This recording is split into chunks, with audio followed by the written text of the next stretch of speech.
Hey y'all, I'm an entrepreneur with plenty of product manager experience, but not as much coding experience.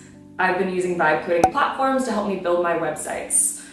And while I've used a lot of platforms, YouWare seems different.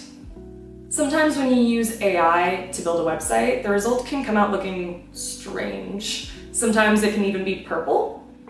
It seems like they just don't care about the design, but YouWare is different. YouWare cares. All of the UI and UX decisions just feel right. Take, for example, the Boost feature.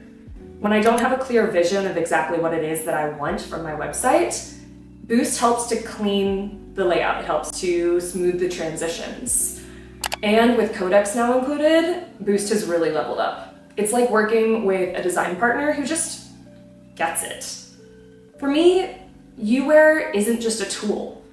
It helps turn my ideas into something beautifully real.